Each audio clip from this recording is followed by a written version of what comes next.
না, আজকে একটা ডিসিশন নিতেই হবে। হ্যালো, হ্যাঁ পেপারে দেখলাম আপনাদের নাকি 3 BHK ফ্ল্যাট বিক্রি আছে। হ্যাঁ হ্যাঁ দাদা, 3 BHK ফ্ল্যাট বিক্রি আছে তো, খুবই কম দামে বিক্রি আছে। আরে টাকা পয়সার কথা আপনাকে কে বলতে বলে? টাকা পয়সা নিয়ে কোনো সমস্যা নেই, বুঝেছেন? আরে টাকা পয়সা নিয়ে যখন সমস্যা নেই তাহলে তো কোনো অসুবিধাই নেই। তা আপনার রিকোয়ারমেন্টটা কি আছে সেটা তো বলবেন, আমরা পুরো রেডি রয়েছি। দাদা আমার মোটামুটি 3টে পার্কিং লাগবে। 3টে পার্কিং লাগবে?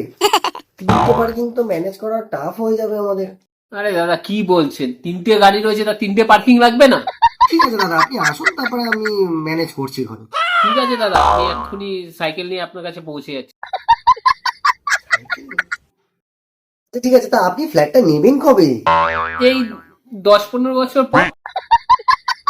আরে আপনি কি আমার সাথে ইয়ার্কি মারছেন নাকি? হ্যাঁ, আরে কি বলছেন আপনি, এত জোরে জোরে কথা বলছেন? হ্যাঁ, জানেন আপনি কার সঙ্গে কথা বলছেন? কে আপনি? কে? হ্যাঁ, এ মানে আপনি ভবিষ্যতে কোটিপতির সঙ্গে কথা বলছেন আপনি। কি বলতে চাইছেন? হ্যাঁ, কোন কোটিপতি? আবার সাইকেল নিয়ে আসবেন বলছেন? জানেন আপনি 500 টাকা এসআইপি করা আছে আমার। 10-15 বছর কোথায় দাঁড়াবে জানেন সেই টাকা? আপনার আন্দাজ নেই। সত্যি কাজের কাছে যে ফোন আসে না, মাথা খারাপ করে দেয়। দূর, আপনি রাখুন তো ফোন। আরে এরা এসআইপি সম্বন্ধেই বোঝে না।